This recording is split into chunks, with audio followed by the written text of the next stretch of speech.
हम लोग इतिहास की गलतियों से कुछ सीखते नहीं हैं। लेकिन याद रखिएगा, इतिहास हमेशा अपने आप को दोहराता है।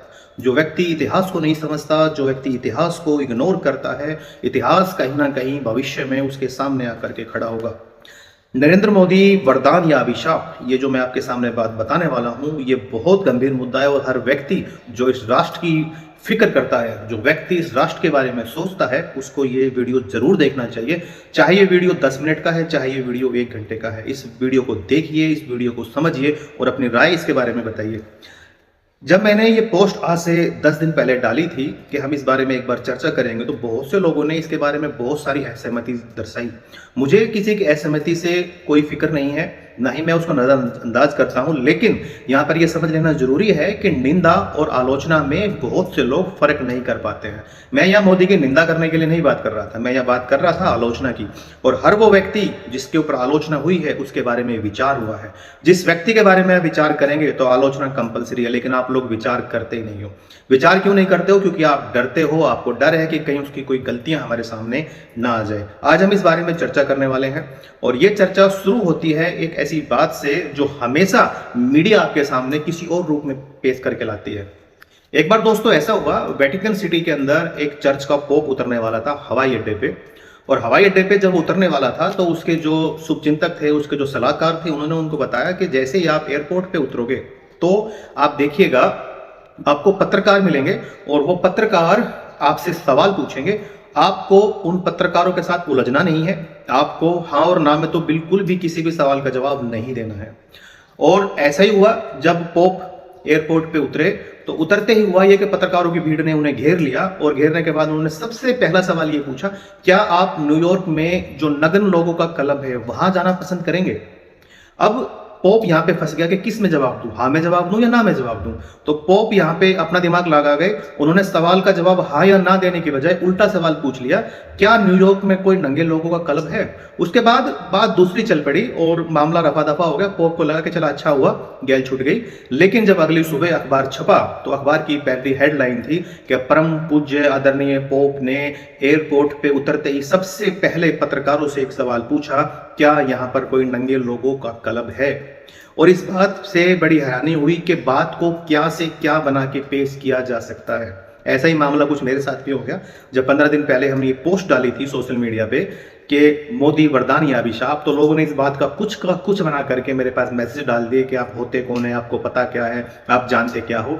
यहाँ पे ये सब वही लोग हैं जो डरते हैं, जो आलोचना से डरते हैं, जो डरते हैं इस बात से कि कहीं कोई गलती सामने ना आ जाए। कई बार दोस्तों ऐसा होता है कि किसी की कही हुई बात किसी के लिए अपमान बन जाती है, किसी के लिए श्राप बन जाती है और किसी के लिए वरदान बन जाती है। मेरे साथ भी ऐसा ही हुआ। जब लोगों ने इस तरह की बातें कही तो मुझे बड़ा अच्छा हुआ कि जहां मुझे सुनने के लिए 100 लोग आने वाले थे, वहां मुझे सुनने के लिए 1000 लोग आने वाले हैं, 10,000 लोग आने वाले हैं। और इस वीडियो को 1 लाख लोगों तक, 10 लाख लोगों तक पहुंचाया जाएगा, क्योंकि ये काम मीडिया ने ऑलरेडी कर दिया। आज हम इस बारे में बात करने वाले हैं और हम बात करने वाले हैं यहाँ पे भारत के दुर्भाग्यों की। हम यह बात करने वाले हैं कि भारत के दुर्भाग्यों में एक बहुत बड़ा दुर्भाग्य दोस्तों ये रहा है कि हम अपने महापुरुषों की आलोचना करने में अभी तक काबिल नहीं हुए हैं। हम काबिल इसलिए नहीं हुए हैं क्योंकि हम ये सोचते हैं कि हमारे महापुरुष या तो आलोचना के लायक नहीं है, या फिर वो इस लायक नहीं है कि वो आलोचना के नीचे दब जाएंगे, वो आलोचना के अंदर तबाह हो जाएंगे। हमारी ये सोच है। इस सोच के कारण ही हमने कभी अपने महापुरुषों के ऊपर विचार नहीं किया है। मेरी नजर में मोदी एक महापुरुष है और वो एक ऐसे महापुरुष हैं जैसे महापुरुष इतिहास में बहुत कम हुए हैं। जो कई सदियों में एक व्यक्ति पैदा होता है, उनमें से एक नरेंद्र मोदी है। और इन जो मोदीवादियों ने जो आज के दिन लहर चला रखी है, उन मोदीवादियों की वजह से मोदी का भी ह्रास हो रहा है, मोदी भी खत्म हो रहा है। ये सब उन मोदीवादियों की वजह से है। मोदी कोई कागजी महापुरुष नहीं है जो आलोचनाओं की बौछार आएगी और वो आलोचना की बौछार में बह जाएंगे। मेरी नजर में नरेंद्र मोदी उन पत्थर की मूर्तियों की तरह है जिनके ऊपर वर्षा आए तो उनकी धूल मिट्टी धुल जाती है और वो वापस एक नई प्रतिमा के साथ पब्लिक के सामने वापस सामने आते हैं। मेरी नजर में नरेंद्र मोदी उन लोगों में से एक है। लेकिन नरेंद्र मोदी के पीछे चलने वाले लोगों का जो जो तबका है वो अपने आप को बहुत कच्चा समझता है और वो अपनी सारी कमियों को नरेंद्र मोदी के ऊपर थोप देता है। वो डरता है कि कहीं हमारी कमियां कल को मोदी की कमियां ना बन जाएं, कल को मोदी की बुराइयां हमारी बुराइयां ना बन जाएं, इसलिए वो आलोचनाओं से डरते हैं। मोदी की आलोचना अवश्य ही करनी चाहिए क्योंकि मोदी के ऊपर ये पूरा राष्ट्र टिका हुआ है, मोदी के ऊपर देश की पूरी इकोनॉमी टिकी हुई है, मोदी के ऊपर इस देश का पूरा भविष्य टिका हुआ है, इसलिए आलोचना करना बहुत जरूरी है।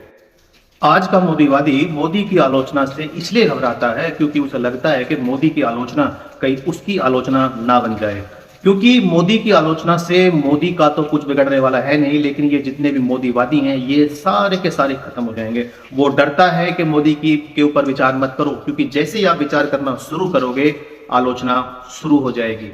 क्योंकि विचार करना चाहिए, क्योंकि विचार करने से इस राष्ट्र के लिए एक नया निर्माण हो सकता है। वो कहता है कि नहीं, मोदी पे विचार मत करो, बस उसकी पूजा करो, उसके लिए मालाएं चढ़ाओ, बस विचार नहीं करना है आपको। मैं फिर वही बात कहता हूं कि मोदी की आलोचना निश्चित ही करनी चाहिए, क्योंकि मोदी की आलोचना से मोदी का तो कुछ बिगड़ने वाला है नहीं, लेकिन ये जितने भी मोदीवादी हैं ये सारे के सारे दोस्तों यहाँ पे खत्म हो जाएंगे। यह बात बिल्कुल ही अलग है कि महापुरुषों की आप सिर्फ पूजा करो, सिर्फ उनकी सकारात्मक बातें करो, क्योंकि अगर आप उनकी कोई नेगेटिव बातें करेंगे तो उनकी कोई छुपी हुई गलती सामने आ जाएगी। और इतिहास में आज तक कोई ऐसा व्यक्ति पैदा नहीं हुआ जिससे आज तक कोई गलती ना हुई हो। ये बात बहुत अलग है कि छोटे लोग छोटी गलतियां करते हैं और महापुरुष बड़ी गलतियां करते हैं। महापुरुष छोटी गलतियां नहीं करते, महापुरुष बड़ी गलतियां करते हैं। और जो व्यक्ति गलतियां नहीं करता वो मोक्ष को प्राप्त हो जाता है, उसे फिर इस धरती पर आने की कोई जरूरत नहीं होती है। इसलिए हमें बड़ी घबराहट होती है कि हमारे महापुरुष की कोई गलती हमारे सामने ना आ जाए, क्योंकि गलती हमारे सामने आ जाएगी तो फिर हमारे अंदर जो मोदीवाद छुपा हुआ है हम उसके खिलाफ कुछ बोल नहीं पाएंगे। इसलिए आप लोग सिर्फ एक काम करो, आप उनकी सिर्फ उपासना करो, आप उनकी सिर्फ पूजा करो, उनकी स्तुति करो, उनकी प्रशंसा करो, लेकिन विचार नहीं करना है। जो कौम अपने महापुरुषों के बारे में विचार नहीं करती है, याद रखिएगा उन महापुरुषों का उस देश की जो मानसिकता है, उस देश की जो सोच है, उसके अंदर उनका कभी कोई प्रभाव आपको दिखाई नहीं देगा। उन सभी महापुरुषों का जीवन फिर व्यर्थ हो जाता है जो अपने महापुरुषों के ऊपर चर्चा नहीं करते हैं। हम पिछले 3-4 हजार सालों से यही करते आ रहे हैं। हमारे पास कृष्ण है, हमारे पास बुद्ध हैं, हमारे पास शिव हैं, हमारे पास महावीर हैं। हमने सिर्फ उनकी प्रतिमाएं बनाई हैं, हमने उनके सिर्फ मंदिर बनाए हैं, हमने उनको सिर्फ पूजा की है, उनकी आराधना की है, लेकिन हमने उनके ऊपर बिल्कुल भी विचार नहीं किया है। और ये हमारे इस देश का बड़ा दुर्भाग्य रहा है कि हम सिर्फ उनकी पूजा करेंगे, उनको मालाएं चढ़ाएंगे, उनके नाम का दिवस मनाएंगे, लेकिन कभी उनके ऊपर विचार नहीं करेंगे। ध्यान रहे, जिन पर हम विचार नहीं करते हैं उनका हमारे जीवन पर परिवर्तन करने वाला कभी कोई प्रभाव नहीं पड़ता है। पूजा से हम कभी रूपांतरित नहीं होते हैं दोस्तों, हम विचार से रूपांतरित होते हैं। और पूजा हो सकता है कि महापुरुषों से बचने का हमारा एक बहुत जबरदस्त उपाय हो, क्योंकि इतिहास में यही हुआ है। हम जिससे बचना चाहते हैं हम उसको भगवान बना करके मंदिर में बिठा देते हैं, और मंदिर में बिठाने के बाद हमारी झंझट खत्म हो जाती है। अब हमें उसकी पूजा करनी है, उसको मालाएं चढ़ानी है, उसके नाम का दिवस मनाना है, बस उसके ऊपर विचार नहीं करना है।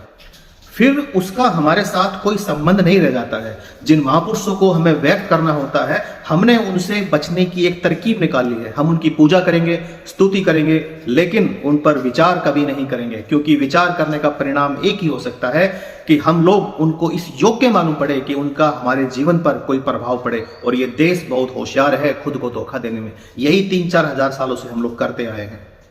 ये देश सोचता है कि अगर हम महावीर की पूजा करते हैं तो हम कोई बहुत बड़ा काम करते हैं, अगर हम लोग बुद्ध की पूजा करते हैं तो हम लोग कोई बहुत बड़ा काम करते हैं, अगर हम लोग श्री कृष्ण की पूजा करते हैं तो हम श्री कृष्ण के ऊपर कोई बहुत बड़ा उपकार करते हैं। ऐसे ही लोग ये सारे के सारे मोदीवादी हो गए हैं, जो ये सोचते हैं कि अगर हम लोग मोदी का गुणगान करते हैं, मोदी को महापुरुष के रूप में रखते हैं, मोदी को नया अवतार मानते हैं, मोदी का गुणगान करते हैं, तो हम लोग कोई बहुत बड़ा महान काम कर रहे हैं। दोस्तों, महापुरुष का उपयोग यह है कि उसका हमारे जीवन के अंदर कुछ प्रविष्ट हो, उसकी सोच का, उसकी विचारधारा का। लेकिन जैसे ही आप किसी आदमी को भगवान की श्रेणी में रख देते हो, उस व्यक्ति के ऊपर विचार होना बंद हो जाता है, क्योंकि जब आप विचार करेंगे तो उसकी आलोचना शुरू हो जाएगी। बिना आलोचना के विचार कभी हो ही नहीं सकता।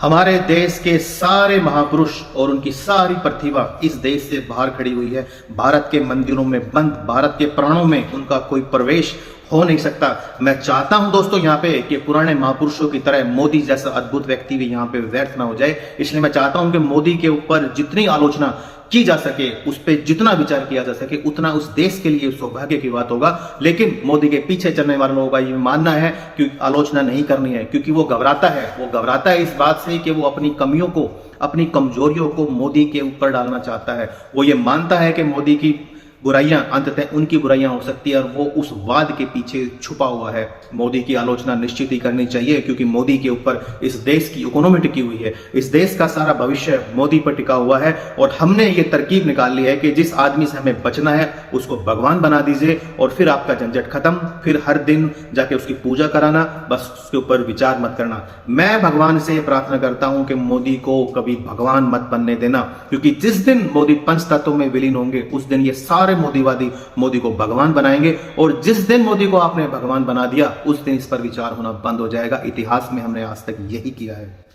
शायद दोस्तों पृथ्वी की सदी में कुछ ऐसे लोग हो पाए हैं उच्च कोटि के, जिनमें से एक नाम नरेंद्र मोदी का भी आता है। वह मोदी है जो एक आवाज के ऊपर पूरे भारत से ताली बजवा देता है। वो मोदी है जो कभी किसी देश की तट पे कुर्सी डाल के बैठ जाए तो उस देश की जीडीपी को हिला देता है। वो मोदी है जिसका प्रचार एक आम आदमी करता है। लेकिन हम लोग बड़े चालाक लोग हैं, क्योंकि इन चालाक लोगों ने, अपने महापुरुषों के पीछे चलने वाले लोगों ने हमेशा अपने महापुरुषों की हत्या की है, और वो हत्या उन्होंने उसको भगवान बना के की है। और जैसे ही आप किसी व्यक्ति को भगवान बनाएंगे वहां उसकी हत्या हो जाएगी। भगवान के रूप में उसकी स्थापना हो जाती है, और आदमी के रूप में उसकी हत्या हो जाती है। हम आदमी से प्रभावित हो सकते हैं, आदमियों के साथ हम जी सकते हैं, उनके साथ आगे चलते हैं, लेकिन मोदी के साथ एक बार फिर वही शरारत शुरू हो गई है जो हमने रामकृष्ण, बुद्ध, महावीर के साथ की थी। लेकिन दोस्तों अतीत की गलतियों से है ना हम लोग कुछ सीखते नहीं हैं। मैं चाहता हूं कि मोदी को हम मनुष्य ही बनाए रखें, ताकि उसकी मनुष्यता हमारे काम आ सके, हम उस पर निरंतर विचार कर सके और आगे बढ़ सके। इस ख्याल से मैंने मोदी की आलोचना की थी दोस्तों यहाँ पे। लेकिन मेरे पास मैसेज आए, ईमेल आए, उनसे मुझसे कहा गया कि वो देश के प्रधानमंत्री हैं, आपको उसके बारे में नहीं बोलना चाहिए। वे हिंदुत्व के प्रतीक हैं, उनकी आलोचना नहीं करनी चाहिए। मैंने उनको बताया कि मोदी उन व्यक्तियों में से नहीं है जो किसी की आलोचना से निराश हो जाएंगे। मेरे आलोचना करने से वो सुसाइड नहीं करेंगे। एक महापुरुष का काम है कि वो इन सब चीजों से ऊपर उठ चुका है, और वो महापुरुष इन सब बातों के बारे में विचार करे। मैं मोदी को एक महापुरुष के रूप में देख करके व्यवहार करना चाहता हूं। मुझे लगता है कि अभी मोदी को दफनाने की बात ना करें। ये मोदी इतना कमजोर व्यक्ति नहीं है, लेकिन वे फिर भी भयभीत रहते हैं कि मोदी की आलोचना ना की जाए। मेरी आलोचना मोदी के विरोध में नहीं है दोस्तों, मेरी आलोचना यहाँ मोदीवादियों के विरोध में है। मेरी दृष्टि में सच तो बात यह है कि मोदीवाद जैसी कोई चीज होती नहीं है। लेकिन मोदी भी नहीं मानते इस बात को कि उनका कोई वाद होगा, लेकिन मोदी के पीछे एक गिरोह इकट्ठा हो गया है। ये वो गिरोह है जो मोदी ने खुद खड़ा नहीं किया है। ये दुनिया हमेशा, ये अनुयायी, ये उसके पीछे चलने वाले संप्रदाय, ये जैसे जैसे मजबूत होते जाते हैं वे वैसे वैसे अपने महापुरुष से इतने दूर हो जाते हैं। उनके बीच में एक ऐसी दीवार खड़ी हो जाती है जिस दीवार को कभी आप तोड़ नहीं सकते। जो महापुरुषों और उनके पीछे चलने वाले चेले एक दीवार खड़ी कर देते हैं। मोदीवादी कहते हैं कि उन पर विचार नहीं करना है, उन्होंने जो कहा है वैसा मान लेना है। बस ये एक अंधी बात इस देश को बर्बाद कर देगी। ये एक अंधी बात कि उन्होंने जो बोल दिया, उन्होंने जो कह दिया, उन्होंने जो मान लिया, बिल्कुल वैसे का वैसा मान लेना है। और ये अंधकार, ये बात, ये अंधी बात इस देश को दोस्तों बहुत महंगी साबित पड़ेगी। इसकी कीमत चुकाने के लिए फिर ये देश तैयार रहे। महावीर को और बुद्ध को चुपचाप मान लेने से हो सकता है एक व्यक्ति भटक जाए, एक समाज भटक जाए, क्योंकि महावीर और बुद्ध इस देश की इकोनॉमी के साथ जुड़े हुए नहीं हैं।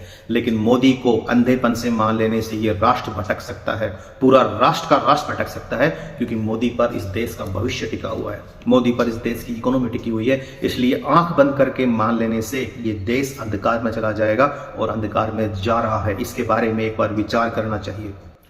मोदी की आलोचनाओं में मेरी सबसे बड़ी जो जानकारी है, जो मैं बात रखना चाहता हूं, वो ये है दोस्तों कि मोदी ने उसी पुराने धर्म को वापस लोगों को थाली में परोस कर दे दिया। उसी पुराने धर्म को जो जिस धर्म ने, जिस क्रियाकलापों ने, जिस मापदंडों ने इस देश को कई हजार सालों से अंधकार में डाल रखा है, वही सब चीजें मोदी ने फिर से प्रमोट कर दी।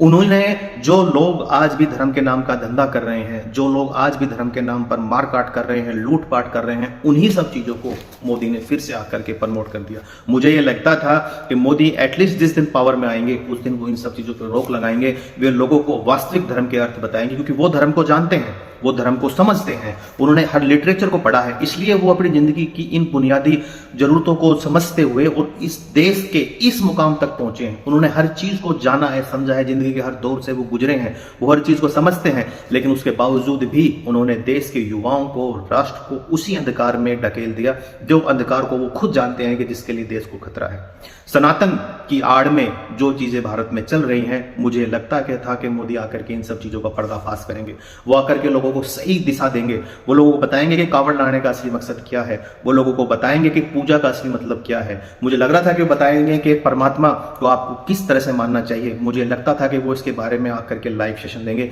लेकिन मोदी ने इन सब चीजों को फिर से उसी दिशा में धकेल दिया जिस दिशा में पहले से ही पब्लिक हमारी भाग रही थी। यहां पे आकर के मैं कहूंगा ये उनकी सबसे बड़ी गलतियों में से एक गलती है, क्योंकि इन्हीं सब चीजों को लेकर के भारत का दुर्भाग्य रहा है। जो भारत इतने सालों से अब तक पीछे रहा है वो इन सब क्रियाकलापों की वजह से रहा है, और मोदी ने आकर के फिर इन्हीं क्रियाकलापों को फिर से प्रमोट किया है। जो मोदी के पीछे चलने वाला गिरोह है, जो मोदीवाद है, जो जबरदस्ती लोगों से जय श्री राम बुलवाता है, डंके की चोट पे, डंडे की मार पे, ये वीडियोज आपको आज इंटरनेट के ऊपर हजारों की तादाद में आपको दिख जाएंगे। मारकाट आज भी वैसे ही चल रही है, हिंदू मुस्लिम के नाम पे दंगे आज भी चल रहे हैं, आतंकवाद आज भी उतना ही बढ़ रहा है, लेकिन इसका सोल्यूशन नहीं है। उन्होंने आज तक कभी आकर के लाइव टेलीकास्ट नहीं किया है पब्लिक के साथ, मीडिया के साथ। वो शायद समझते हैं कि ये सब चीजों के लिए वो नहीं बने हैं। उनको ये लगता है कि इन सब मुद्दों को उन पे ध्यान ना देकर के और बड़े मुद्दे देखें। ये सारी चीजें ठीक है, लेकिन आपको जवाबदेही देनी होगी, आपको जवाब देना होगा।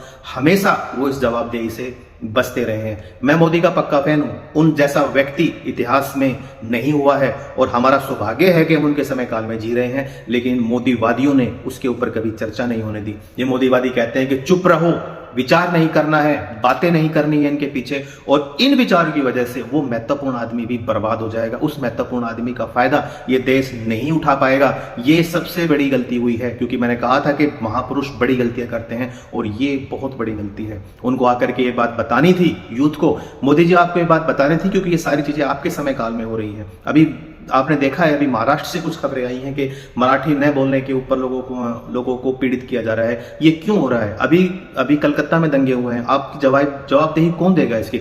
देश के प्रधानमंत्री आप हैं। याद रखिएगा, श्री कृष्ण ने महाभारत काल में हर कुकृत्य के लिए धृतराष्ट्र को दोषी ठहराया था।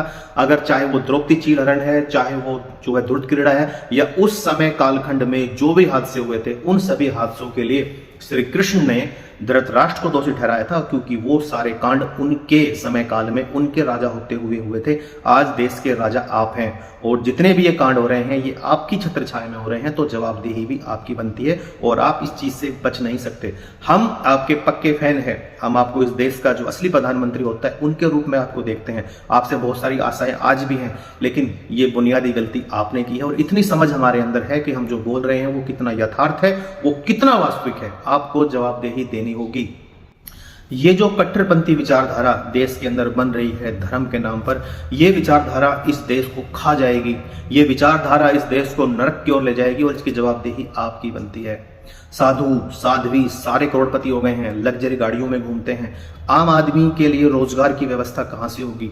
और ये जो सारी चीजें हो रही हैं जो आप लेकर के आए हो, स्किल इंडिया, भारत इंडिया, ये स्किल इंडिया से कितने लोगों को रोजगार मिला है? देश में एक मुद्दा था नौकरी, उस स्किल इंडिया से स्किल लेकर के, डिग्री लेकर के वही नौजवान फिर से उसी लाइन में खड़ा है जहां वो पहले लाइन में खड़ा था। ये है समस्या, स्किल इंडिया से कितने लोगों की स्किल बढ़ी। मुद्दा ये है कि आपने किस प्रकार की व्यवस्था है, कि क्या आप सच्चाई को नहीं जानते थे? मुझे इतना पता है कि जितनी सच्चाई के बारे में आप जानते हो, जितना सिस्टम को आप समझते हो, जितना देश की गतिविधियों को आप समझते जानते हो, जो दृष्टिकोण आपका है, जो दूरदर्शिता आपकी है, वो शायद ही इस वक्त भारत के अंदर किसी और व्यक्ति की होगी। और सारी चीजों को जानते हुए भी आपने भटका रखा है ताकि लोग बिजी रहे। इसका मतलब सिर्फ एक, या तो ये हो सकता है कि आप लोगों को सच्चाई बताना नहीं चाहते, लोगों को आप होश में लाने देना नहीं चाहते, या फिर आपको इसके बारे में नॉलेज नहीं है। एक व्यक्ति अच्छा हो सकता है, लेकिन जरूरी नहीं है कि अच्छा व्यक्ति एक अच्छा लीडर भी हो सकता है। एक अच्छे व्यक्ति का एक वैज्ञानिक दृष्टिकोण भी हो सकता है। ये सारी चीजों की जवाबदेही आपके ऊपर थी, और ये आपसे हुआ है, और ये आपको स्वीकार करना पड़ेगा। ये आपके समय काल में गलती हुई है, मैं इसके ऊपर सुधार करने के लिए आपसे बोल रहा हूं। दूसरी सबसे बड़ी आलोचना दोस्तों यहाँ पे ये है हमारी, कि हम लोगों ने इस सोच के साथ एक प्रॉब्लम को जन्म दे दिया है। और वो प्रॉब्लम है हमारी विश्व गुरु बनने की हमारी लालसा। इस बात को आप कब से सुनते आ रहे हो कि भारत विश्व गुरु था, हम फिर से विश्व गुरु बनेंगे, हम विश्व गुरु बनेंगे। पहली बात तो ये समझ में नहीं आती कि आप विश्व गुरु बनना क्यों चाहते हो, और हम लोग कब विश्व गुरु थे। ये बात मान सकते हैं कि हम लोगों के पास टेक्नोलॉजी, हम लोगों ने ग्रंथ, वेद, पुराण और लोगों से पहले लिख लिए थे।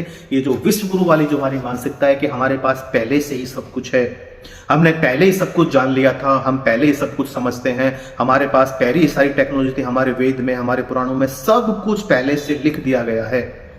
ये सारी चीजें हमें कुछ करने नहीं देंगी, क्योंकि पहले अगर हमें यही पता है कि हमें कुछ करने की जरूरत नहीं है, सब कुछ हमारे पास है, इस सोच ने इस भारत को सिर्फ गरीबी दी है, दरिद्रता दी है। और ये गरीबी, ये दरिद्रता इस भारत का अभिशाप बन गई है। कई हजार सालों से हम इस चीज से लड़ रहे हैं, और इस लड़ने की जो वजह है, जो इसकी आप जड़ों में जाएंगे तो उसकी विचारधारा आपको ये मिलेगी कि हम लोग नई चीजें इन्वेंशन करने में अभी खुद को मानते ही नहीं है। हम इस चीज की जरूरत ही नहीं मानते कि हमें सब कुछ करने की जरूरत है, क्योंकि हमने ये मान रखा है कि हमारे पास पहले से ही सब कुछ है। जब तक हमारे अंदर ये विचार है कि हमें कुछ नहीं करना है, जब तक ये दरिद्र ही रहने वाला है, दरिद्र ही रहेगा। क्यों? क्योंकि इन्वेंशन ऐसे नहीं होते हैं, इन्वेंशन विचारों से होते हैं। लेकिन अगर विचारों के अंदर गरीबी है, विचारों के अंदर पैसे को लेके कोई स्वस्थ मस्तिष्क नहीं है आपका, आप कभी भी धन को अर्जित नहीं कर पाएंगे। देश दोस्तों धन से चलता है, संस्कृति का अपना अलग महत्व है, देश में भाईचारे का, धर्म का एक अलग महत्व है। लेकिन इकोनॉमी अगर आपकी मजबूत नहीं है तो आप पिछड़ जाओगे। बहुत से देश ऐसे हैं जो हमसे बाद में डेवलप हुए हैं। हम बहुत समय पहले दुनिया की, जीवन की चीजों को बहुत अच्छे से जानते समझते थे, लेकिन कुछ देश बीच में हमसे ज्यादा जान गए, वो हमसे आगे निकल गए, और हम उन्हीं बातों को लेकर के बैठे हुए हैं। याद है वो भाषण कि हम फकीर आदमी हैं, जब जोड़ा मन में आएगी जोड़ा उठा के चल देंगे। दोस्तों, ये जो फकीरपंथी है ना, इस सोच ने भारत का बहुत बड़ा नुकसान किया है। हमने ये मान रखा है कि कुछ करने की जरूरत नहीं है, मोह माया में क्या रखा है, हम लोगों को क्या करना है, ये सब एक माया जाल है। इस सोच को नरेंद्र मोदी जी ने और ज्यादा डेवलप किया है। और ये जब तक हमारी यूथ की सोच है कि कुछ करना नहीं पड़ेगा, जब तक ये समस्या ऐसे ही रहने वाली है। मैं आपको एक छोटी सी बात बताता हूँ। यहाँ पे काफी समय पहले हम एक सत्संग में गए थे, और सत्संग में जब हम गए थे तो वहां पर कुछ साधु संत आए हुए थे, और वो अपना भजन गा रहे थे। और उस भजन के जो शब्द थे वो ये थे कि हमें महलों से क्या लेना देना, हम तो अपनी धूल में ही खुश है, तुम्हें तुम्हारे स्वर्ण सिंहासन मुबारक हो, हम तो अपने जमीन ही, हमें तो अपनी जमीन पे सोना ही पसंद है। और वहाँ की पब्लिक तालियां बजा रही थी, फकीर लोग थे, सभी गरीब लोगों का तबका था, हम भी वहाँ पे इनवाइट थे, और लोग वाह वाह वाह वाह कर रहे थे, वाह वाह कर रहे थे। तो इसका मतलब क्या हुआ? इसका मतलब ये हुआ कि वे उस भजन को पसंद कर रहे हैं। और जब मुझसे उन्होंने पूछा कि आपको भजन कैसा लगा, तो मैं उनकी मुंह की तरफ देखने लगा कि आपके इस भजन का मीनिंग क्या है। उसके भजन का मीनिंग ये था कि हमें तुम्हारे महलों से कोई लेना देना नहीं है, हम अपनी फकीरी में ही खुश हैं। मैंने उनसे एक बात यही पूछी कि जब तुम्हें महलों से लेना देना नहीं है तो तुम्हारे भजनों में महल क्यों है? जब तुम्हें इन राज सिंहासनों से कोई लेना देना नहीं है तो तुम्हें राज सिंहासनों का जिक्र तुम्हारे भजनों में क्यों है? मैंने कभी किसी अमीर आदमी को, कभी किसी राजा के भजनों में ये नहीं सुना कि उनको तुम्हारी धूल मिट्टी से कोई लेना देना है, उनको तुम्हारी गरीबी से कोई लेना देना है। ये जो संतुष्टि है ना आपकी, ये जो तुम्हारे अंदर जो तुम पाले बैठे हो, ये सारी की सारी संतुष्टि आपकी गलत संतुष्टि। आपके अंदर धन का बहुत भारी खिंचाव है, आपके अंदर वासना भी है आपके धन की, क्योंकि जो चीज आप पकड़े बैठे हो वो मात्र एक संतोषजनक है, क्योंकि आपकी सोच गरीब वाली है, आपकी सोच जो है दरिद्रता की है, आपकी सोच फकीरीपंथी की है। इस सोच को डेवलप किया गया है इसी सिस्टम के द्वारा, जिस सिस्टम को मोदी जी ने फिर से प्रमोट कर दिया। ये है समस्या। हो सकता है मेरी बातों से बहुत से लोग एग्री ना हो, जरूरी नहीं है मेरी बातों से एग्री हो। मैं चाहता हूं कि आप इन बातों के बारे में विचार करें। मैं चाहता हूं कि ऐसे 1000, 2000, 5000 आलोचक पैदा हों और इस देश की नींव को हिला के रख दें, ताकि इसके बारे में विचार किया जा सके। क्योंकि जब आप विचार करोगे तो नई चीजें निकल के आएंगी। हमारा मन बहुत गहरा है दोस्तों, और ये हमारा मन उस स्वर्ण के सिंहासन को खींचता है। हमारा संतोष सिर्फ हमें धोखा देने के लिए है, क्योंकि दोस्तों मन के अंदर आज भी स्वर्ण सिंहासन की लालसा है। क्योंकि दोस्तों मन के खेल यहाँ पे बड़े निराले हैं, हम लोग मन को समझ ही नहीं पाए हैं। इस मन की लालसा की वजह से हमने इस दरिद्रता को पकड़ा हुआ है। हम लोग भौतिकवादिता के खिलाफ बोलते हैं, लेकिन अंदर भौतिकवादिता बहुत गहरे में हमारे बैठी हुई है, बहुत गहरे में। और जिसको आप संपत्ति के बगैर खत्म नहीं कर सकते, जिसको आप संपत्ति के बगैर खत्म नहीं कर सकते, याद रखिएगा। ये जो हमारा भगवान को मानने के लिए जो हमारा अस्तित्ववाद है ना, ये झूठ है। असली में तो हमारे अंदर भौतिकता भरी हुई है। ठीक है, दरिद्र आदमी धार्मिक नहीं हो सकता, क्योंकि जिसकी अभी रोटी की जरूरतें पूरी नहीं हुई है वो परमात्मा की जरूरत पैदा नहीं कर सकता। परमात्मा मनुष्य की अंतिम जरूरत है। उसकी जब जीवन की सारी प्राथमिकताएं खत्म हो जाएंगी उसके बाद उसको परमात्मा का ख्याल आता है। और एक गरीब आदमी को परमात्मा की याद दिलाना उसके साथ किया गया अन्याय है। और अगर आपको ये लगता है कि कोई आदमी परमात्मा के लिए मंदिर में गया है तो वो उसका कोई आध्यात्मिक रूप है, नहीं, वो मंदिर में जाकर भी भौतिकता के ही सपने देखता है। वो जाकर के मंदिर में भी एक ही बात बोलता है, मुझे कल भरपेट भोजन मिल जाए, मेरे बेटे को नौकरी मिल जाए। और जब तक उसके अंदर ये भौतिकवादिता गुण है वो कभी आध्यात्मिक नहीं हो सकता। मोदी की ये सारी की सारी जो उन्होंने चीजें डेवलप की यहाँ पे धर्म को लेकर के, राम मंदिर को लेकर के, ये सारी की सारी उस चित्त की तरफ लेके जाती हैं जो डिपेंडेंसी के ऊपर टिका हुआ है कि ऊपर आसमान के अंदर कोई बैठा है और वो हमारी चीजों को देख रहा है, वो हमारी चीजों का निदान करेगा, वो हमारे अंदर कोई चीज हमारे कर्मों को देख रहा है और वो हमें स्वर्ग और नरक के चक्कर से बचाएगा। इस चीज को जन्म दिया गया है दोबारा से और इसको और ज्यादा प्रमोट किया गया है, जिससे भारत का ये चित्त है और ज्यादा बीमार हो गया है। ये चित्त है जिसके मैं खिलाफ हूं, जो किसी के ऊपर डिपेंडेंसी वाला दोस्तों जो यहाँ पे ना हमारा चित्त है, इसके मैं खिलाफ हूं। संपत्ति अकस्मात पैदा नहीं होती है, संपत्ति श्रम से पैदा होती है। श्रम अपने आप नहीं होता है, श्रम विचार से पैदा होता है। और दोस्तों श्रम जब विचार से पैदा होता है और अगर विचार के अंदर आपके अंदर गरीबी है, विचार के अंदर आपके लिए पैसे के लिए एक स्वस्थ रुख नहीं है, आप कभी भी पैसों को लेकर के अच्छा रुख आपका नहीं बनाओगे। और भारत का हमेशा से ये दुर्भाग्य रहा है कि हम लोग ये शब्दों का हमेशा इस्तेमाल करते रहे हैं कि मोह माया में कुछ नहीं रखा है, ये सब माया जाल है, ये दुनिया एक दिखावा है, ये दुनिया झूठी है। इस सारी मानसिकता को फिर से प्रमोट किया गया। इस मानसिकता ने इस देश को दुर्भाग्य की तरह हमेशा पीछे रखा है। इसी दुर्भाग्य के कारण ही दोस्तों ध्यान रखना, इसी दुर्भाग्य के कारण बुद्ध और महावीर जैसे लोगों ने अपना घर छोड़ करके वे दरिद्र हो गए थे। हिंदुस्तान में जैनियों के 24 तीर्थंकर राजाओं के लड़के थे। और याद रखना राम कृष्ण और जितने भी हमारे आजकल के जितने भी हमारे जो है जितने भी तीर्थंकर हुए हैं वे सारे के सारे राजाओं के लड़के थे। ये वो राजा थे जिन्होंने जीवन में कभी गरीबी नहीं देखी, जिन्होंने जिंदगी में कभी पसीना नहीं देखा, कभी जिन्होंने धूप नहीं देखी, कभी जिन्होंने भूख नहीं देखी। और वे अमीरी से इतने ज्यादा उब गए कि उन्होंने घर छोड़ दिया। और एक वो व्यक्ति जिसने कभी भरपेट खाना ना खाया हो, जिसने कभी अच्छे कपड़े नहीं पहने हो, उसकी दरिद्रता में और जो व्यक्ति महलों को छोड़ के गरीब हुआ है, उन दोनों की दरिद्रता में दिन रात का फर्क है। क्योंकि जिस व्यक्ति ने अमीरी को छोड़ के गरीबी को पकड़ा है उसके लिए गरीबी मजा बन जाती है, लेकिन जिस आदमी ने कभी अमीरी देखी ही नहीं उसके लिए उसकी गरीबी सिर्फ एक उसका छुपाया हुआ अपने अंदर का दर्द है। संतोष नाम की एक बीमारी है जो उन्होंने पाल रखी है। और इन सब चीजों को दोबारा से प्रमोट किया गया और इन सब ने फिर से भारत को उसी चेचक और हैजा जैसी बीमारियों से ग्रसित कर दिया और देश का हालत फिर वैसी है। कहने को तो हमारे यहाँ राम मंदिर बन गया, कहने को तो बहुत सारी धाराएं हट गई, लेकिन जो ड्रामे चल रहे हैं समाज में ये उसी रफ्तार से उतने ही चल रहे हैं। ये रुकने चाहिए थे लेकिन ये नहीं रुके। मोदी भले आदमी है, लेकिन भले आदमी है तो इसका मतलब ये नहीं हुआ कि वो जो भी कहेंगे वो वैज्ञानिक पूर्ण होगा। कई बार बहुत गलत आदमी बहुत सही बात किया जाता है और कई बार बहुत सही आदमी बहुत गलत बात किया जाता है। और बहुत सही आदमी जब बहुत गलत बात कहता है तो हम उसको मान लेते हैं क्योंकि बहुत बड़ा आदमी उस बात को कह रहा है। फिलहाल बड़ा ना नरेंद्र मोदी है, बड़ा ना कोई और व्यक्ति है, बड़ा ये राष्ट्र है और इस राष्ट्र का भविष्य है। और भविष्य को हम किसी की अपनी मानसिकता के ऊपर बलि नहीं चढ़ा सकते। इसलिए विचार दोस्तों होना चाहिए, हर व्यक्ति को विचार करना चाहिए, हर व्यक्ति उसके बारे में सोचना चाहिए और ऐसे लोग आए जो इसके बारे में आलोचना करें ताकि चीजों को पहले से बेहतर किया जा सके। लेकिन दोस्तों मोदीवादी कहते हैं कि मैं इस पर कोई विचार ना करूं, इस पर कोई बात मत करिए। और बात न करने का मतलब यह है कि इस देश में जो आग लग रही है उस आग को ऐसे ही लगने दिया जाए। और मोदीवादी कहते हैं कि तुम तो एक धार्मिक व्यक्ति हो, तुम्हें इन सब से क्या पड़ा है। अरे दोस्तों आप एक रास्ते से गुजर रहे हो और रास्ते में एक घर में आग लगी हुई है और मैं कहता हूँ कि एम्बुलेंस बुलाओ, पानी लाओ, और आप कहते हो कि आप एक साधु आदमी, आपको आग से क्या लेना देना, और आप जाके अपना भजन कीर्तन करो। ये कैसे संभव है? ये कभी भी दोस्तों संभव नहीं हो सकता। यह काम हर उस आदमी का है जो व्यक्ति इस राष्ट्र के बारे में सोचता है, इस देश के युवाओं के बारे में सोचता है, क्योंकि दोस्तों सबसे बड़ा इस देश का भविष्य है।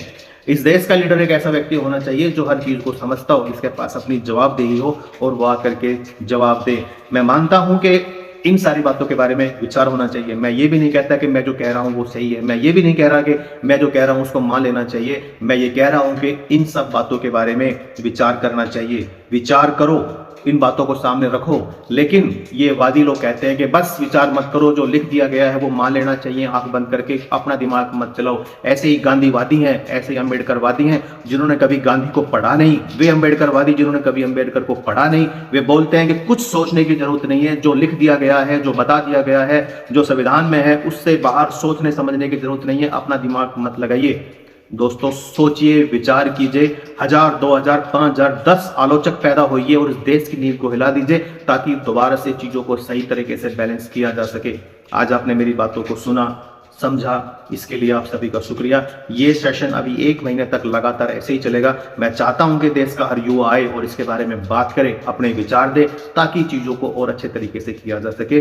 जब तक के लिए आप सभी साथियों को प्रणाम, आपके अंदर बैठे हुए परमात्मा को मेरा नमस्कार। आप लोग इस बारे में विचार करें। अगर मेरी बात अच्छी लगती है तो इस बात को मैं नहीं कहूंगा आप इसको मैंने प्रमोट करें। अगर ये बात अच्छी है तो अपने आप फैल जाएगा, अच्छी नहीं है तो ये वीडियो यहीं के यहीं खत्म हो जाएगा।